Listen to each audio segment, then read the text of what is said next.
बेटी का नाम रोशनी जायसवाल है।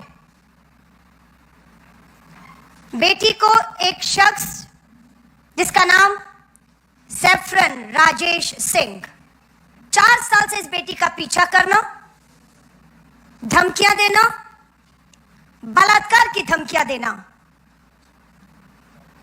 की हिम्मत दिखा रहा था। आज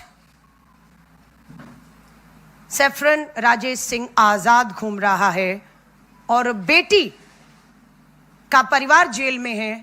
बेटी 9 साल के बच्चे बूढ़े माँ बाप के साथ आंसुओं में दर दर की ठोकरें खा रही है, अपनी सुरक्षा और न्याय की गुहार लगा रही है। मैं वाराणसी की इस बेटी रोशनी जायसवाल की एक अपील हम तक पहुंची है। मैं चाहूंगी उसकी अपील को आपके माध्यम से देश के सामने रखा जाए, क्योंकि ये आंसू, ये डर, ये असुरक्षा, ये न्याय की गुहार सिर्फ एक नहीं, आज देश की अनेकों बेटियां लगा रही हैं।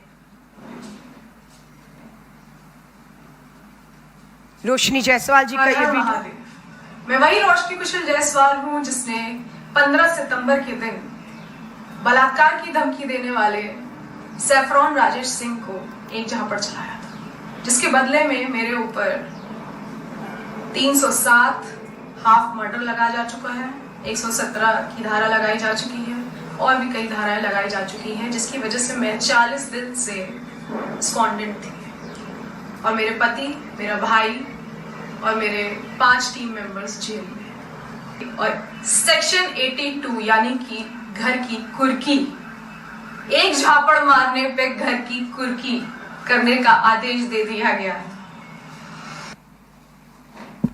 रोशनी जायसवाल का कसूर कहे सिर्फ इतना है कि रोशनी जायसवाल वाराणसी की है, उत्तर प्रदेश और देश की सरकार से लोकतंत्र के तहत बेटियों की लड़ाई को लड़ती रही।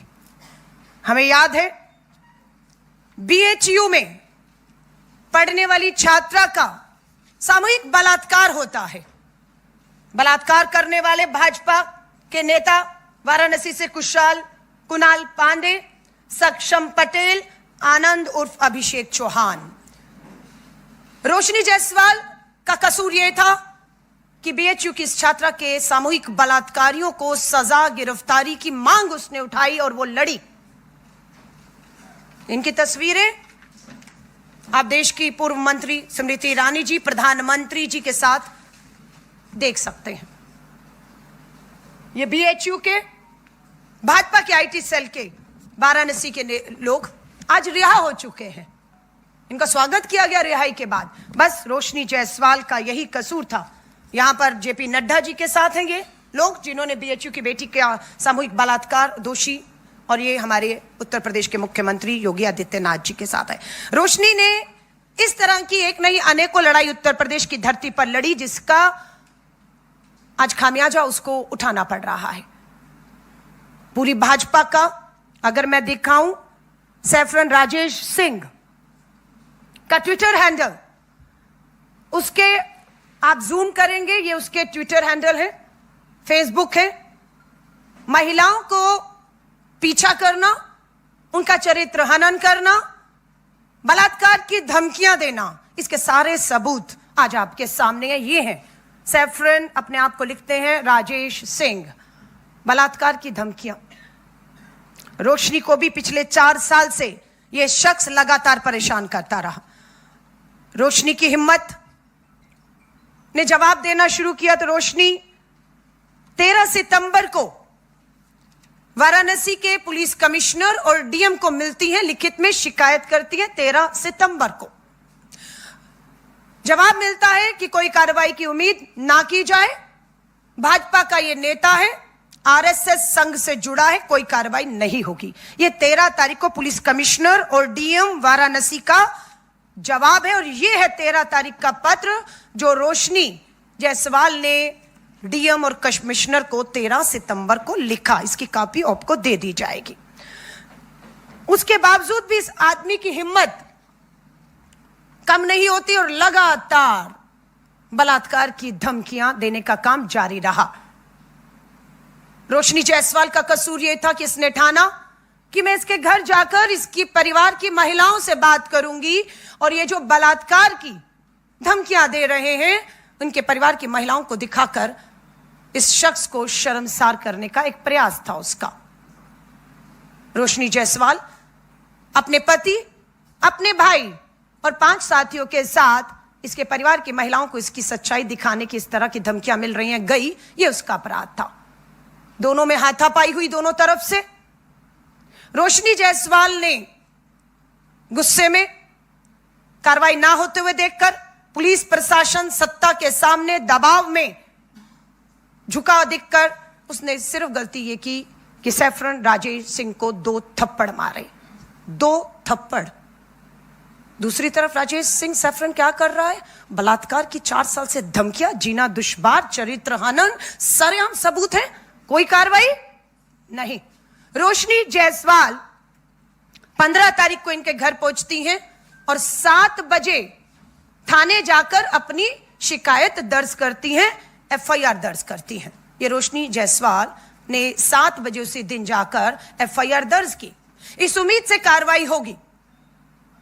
पुलिस ने सैफरन राजेश सिंह आरएसएस भाजपा का इस नेता को थाने बुलाया। पूरी भाजपा के नेता पहुंच गए उसके समर्थन में, उसे बचाने, जो हर बार होता है। हम कहते आए हैं कि या तो सरकार में इन अपराधियों की भागीदारी है या सरकार का, भाजपा के सरकार का समर्थन इन्हें मिलता आया है, इसलिए इनकी हिम्मत होती है इतनी कि सरेआम बलात्कार की धमकियां देते हैं। वही हुआ। थाने में भाजपा के नेता पहुंचे, फोन पहुंचे पीएमओ से, सैफरन राजेश सिंह को घर भेज दिया गया। लेकिन रोशनी जायसवाल के पति को, उसके भाई को, उसके 5 साथियों को ठीक उसी दिन जेल भेज दिया गया है। आज 40 दिन से ऊपर हो गए हैं। रोशनी जायसवाल न्याय मांग रही है अपने 9 साल के बच्चे के साथ, बूढ़े मां बाप के साथ न्याय मांग रही है। पति 40 दिन से जेल में, सगा भाई 40 दिन से ऊपर हो गए जेल में, 5 साथी जेल में, और खबर मिलती है उनके साथ मारपीट की जा रही है, उनके साथ बुरी तरह बर्बरता से पीटा जा रहा है। रोशनी जायसवाल, उसके बूढ़े मां बाप ने हमसे गुहार लगाई कि अभी 27 अक्टूबर को ही लखनऊ में पुलिस हिरासत में मोहित पांडे की पीट कर हत्या कर दी गई है। उनकी भी किसी की एक पुलिस हिरासत में पीट के हत्या का डर बना हुआ है। हम एक टीवी चैनल को कल देखा, वो टीवी चैनल भी रोशनी जायसवाल का चरित्रहनन, बलात्कार की धमकियों का कहीं ना कहीं समर्थन करता हुआ दिख रहा था, और झूठा बयान उस टीवी में। अब ये पुलिस बताए कि क्या पुलिस ने टीवी चैनल को बताया है कि सैफरन राजेश सिंह गिरफ्तार कर लिया गया है। हमारी जानकारी के अनुसार अगर पुलिस ने यह सूचना टीवी को दी है तो टीवी और पुलिस बताए। हमारी जानकारी में सैफरन राजेश सिंह बलात्कार की धमकी देने वाला आजाद घूम रहा है लगातार। अभी रिसेंट एक उनका ट्वीट आया जिसमें वो भाजपा के नेताओं का और आरएसएस के नेताओं का धन्यवाद कर रहे हैं, कि उन्होंने राजेश सिंह के ऊपर कोई कार्रवाई नहीं होने दी, वो पूरी तरह से सुरक्षित, आजाद है, और वो अभी भी लगातार सोशल मीडिया पर सक्रिय होते हुए बलात्कार की अंजाम भुगतने की और पुलिस हिरासत में कुछ भी उस बात की सरेआम बात कर रहा है। हम पूछना चाहते हैं वाराणसी पुलिस से, डीएम से, पुलिस प्रशासन, सरकार से कि कहां है सैफरन राजेश सिंह 40 दिन में। एक और गंभीर बात मैं आपके सामने रखना चाहती हूं। ये वही उत्तर प्रदेश है, ध्यान से सुनिएगा, जहां पर बुलडोजर नीति, जहां पर इनकाउंटर नीति, आरोप लगते हैं, कोई मुकदमा नहीं, कोई अदालत नहीं, कोई सुनवाई नहीं, बुलडोजर चलते हैं, असंवैधानिक गैर कानूनी तरीकों से बुलडोजर चलते हैं, इनकाउंटर हो जाते हैं। वहीं पर इस बेटी ने अगर देखा कि सुनवाई नहीं, न्याय नहीं, 4 साल से वो न्याय मांग रही है, एफआईआर कर रही है, न्याय नहीं, भाई बेटा जेल, उसने कोई बुलडोजर नहीं चलाया, उसने कोई इनकाउंटर नहीं किया, बस वो उसके परिवार को ये दिखाने गई थी और 2 थप्पड़ में उसके घर पे बुलडोजर चलाना, यानी कि आदेश कुछ बताना, पूछना चाहिए। बलात्कार की धमकी आ रही थी, पुलिस शिकायत करने गई, सुनवाई नहीं हुई, बेटी घर गई शर्मिंदा करने परिवार की महिलाओं के सामने, हाथापाई हुई, 2 थप्पड़ लगे इधर उधर से, सजा उसको मिलती है, पति जेल, भाई जेल, 5 साथी जेल, बूढ़े माँ बाप अदालत के बाहर बैठे न्याय मांग रहे हैं। रोशनी अपने 9 साल के बेटे के साथ दर दर की ठोकरें जो है वो खा रही है, और घर पे पुलिस कुर्की के आदेश, और कैसे ढोल बजाया उसके घर के बाहर जाकर, नगाड़े बजाए, कुर्की का आदेश आया है, उसका चरित्र हनन करके ढोल तमाशों के साथ पुलिस उसके घर पर ये कुर्की का आदेश लगा कर गई है। लेकिन सैफरन